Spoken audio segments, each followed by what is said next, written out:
Pemirsa,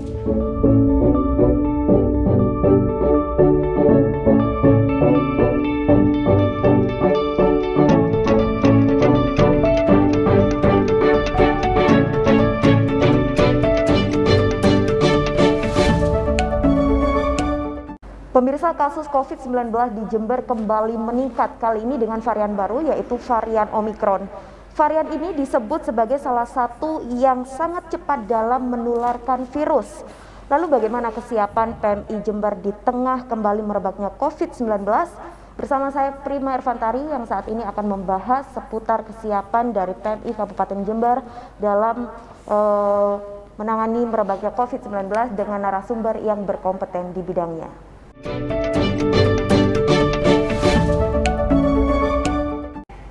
Pemirsa, saat ini saya sudah bersama dengan dua narasumber dari PMI Jember. Yang pertama adalah Ketua PMI Jember, Bapak EA Zainal Marzuki, dan yang kedua adalah Kepala UDD PMI Jember, Dr. Dudung Ari Rusli. Kita sapa terlebih dahulu pemirsa. Assalamualaikum Pak Zainal, bagaimana kabarnya? Waalaikumsalam warahmatullahi wabarakatuh. Kabar baik. Alhamdulillah. Semangat. Alhamdulillah. Dokter Dudung, bagaimana kabarnya dokter? Alhamdulillah dalam kondisi baik. Aktivitas masih berjalan dengan lancar seperti biasa Insya ya dokter? Iya, begitu dengan Pak Zainal ya? Iya. Baik, ini saya ingin bertanya terlebih dahulu kepada Pak Zainal. Bapak melihat kondisi Jember saat ini dengan kasus COVID-19 yang mulai meningkat dari varian yang pertama hingga varian yang terbaru yaitu varian Omikron. Nah, ini bagaimana antisipasi PMI Jember sendiri untuk menghadapi lonjakan kasus COVID-19 dengan varian yang terbaru yaitu varian Omikron, Pak Zainal? Ya. Tentu PMI Jember sesuai fungsi tugasnya, apa yang harus dilakukan menghadapi perkembangan COVID-19 terutama Omikron ini, maka kita sudah pertama memerintahkan kepada lingkup setempat untuk melakukan penyemprotan desinfektan dan mewajibkan seluruh karyawan kita, kekuatan PMI agar mentaati prokes. Ya, tentu ditambah vitamin-vitamin. Nah, hal ini tidak hanya berlaku pada kita di lingkup PMI, kami sudah membuat program untuk melakukan sosialisasi kepada masyarakat tentang prokes. Nah, tentu nanti akan diikuti berbagi masker. Yang berikut, kita siap melayani masyarakat yang membutuhkan penyemprotan desinfektan agar kita membuat pencegahan terhadap penyebaran COVID ini. Tentu akan kita layani. Dan kita nanti kalau memang perkembangannya agak kurang menguntungkan, ya tentu kita akan semprot kayak dulu secara merata. Nah, di sisi yang lain tentu kita dalam hal penanganan COVID ini, kita sebagai salah satu pihak yang mendukung program pelayanan kesehatan untuk mengenai penyebaran COVID ini, ya PMI Jember tentu akan mempersiapkan apabila dibutuhkan dari rumah sakit dan dokter yang menangani terhadap penyebaran COVID ini, penanganan penyembuhannya harus memerlukan PK, plasma konvalesen, ya kita akan siap. Baik, ini pertanyaan yang sama kepada Dokter Dudung sebagai Kepala UDD PMI Jember. Perannya seperti apa dalam mewujudkan apa yang tadi sudah dijelaskan oleh Pak Zainal, Dokter Dudung? Terima kasih. Jadi peran kami kebetulan saya adalah saya Kepala Unit Donor Darah Palang Merah Indonesia Kabupaten Jember yang bertanggung jawab terhadap penyediaan darah di Jember.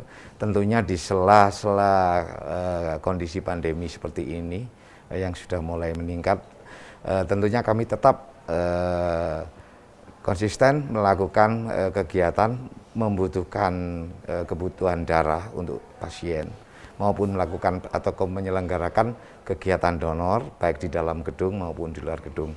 Dan tentunya karena kondisi khusus seperti ini yang tentunya kami sudah sampaikan kepada para petugas kami untuk melaksanakan apa yang disebut dengan prokes, yaitu selalu memakai masker dan kalau petugas kami ketika di lapangan tentunya dia sudah menggunakan alat pelindungan diri yang cukup. Nah, seperti itu.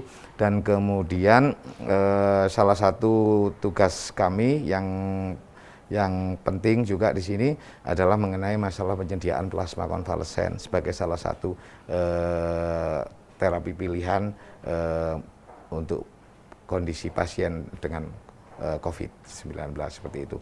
Kami dalam rangka ini kami sudah menyiapkan baik infrastrukturnya maupun suprastrukturnya.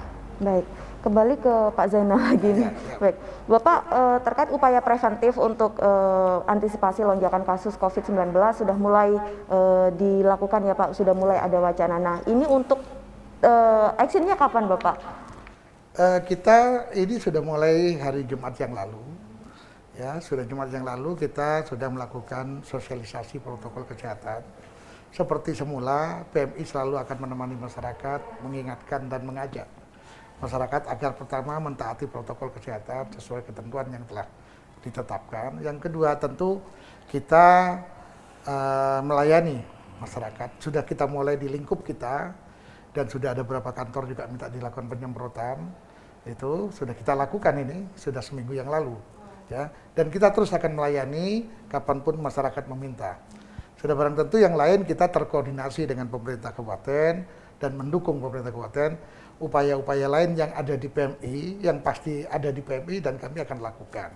Termasuk tadi Dr. Tindu menyinggung terhadap pengobatan apabila dibutuhkan terapi PK, kita sudah siapkan. Bagi PMI pada intinya tidak ada kata tidak siap, kita harus siap untuk melayani, membantu pemerintah, melayani masyarakat. Wow, sangat luar biasa sekali Pak Zainal. Baik, kalau Dokter Dudung gimana dokter? Apakah ada yang ingin ditambahkan dari apa yang disampaikan oleh Pak Zainal barusan terkait sosialisasi tersebut? Jadi begini sih, kalau pada kami sesuai dengan tupoksi kami, kembali lagi kepada tupoksi kami sebagai penyedia darah dan plasma konvalesen, tentunya untuk persiapan ini kami, yang jelas kami untuk plasma konvalesen, untuk penyiapannya salah satunya tentunya adalah pendonor plasma konvalesen yang sifatnya khusus. Selain kami sudah pernah melakukan sosialisasi yang terus-menerus, salah satu yang harus kita lakukan adalah update database. Karena sifat untuk para pendonor plasma konvalesen kita lebih cenderung pada donor calling, intinya kita panggil ke sini, dan kebetulan kami sudah mempunyai database untuk para pendonor plasma konvalesen, dan tentunya langkah-langkah yang selanjutnya harus kita lakukan untuk melakukan pengamanan terhadap produknya. Salah satunya yang kita lakukan adalah pada setiap pendonor plasma konvalesen yang datang, tentunya kita harus melakukan pemeriksaan. Salah satu pemeriksaan yang penting adalah kita mengukur kadar antibodi dan kemudian dari situ kemudian kita melakukan proses afaresisnya dan kemudian kita melakukan stocking untuk itu, jadi seperti itu. Kalau dari pengalaman kami pada waktu kasus melonjaknya COVID di tahun sebelumnya di Juli kalau nggak salah, itu kalau nggak salah ada permintaan hampir sekitar 900 atau hampir 1000 kantong dalam 1 bulan. Seperti itu. Baik, Dokter Dudung berbicara mengenai plasma convalescent, kita akan melanjutkan di segmen berikutnya ya. Begitu juga dengan Pak Zainal. Baik pemirsa, jangan kemana-mana karena kami akan segera kembali.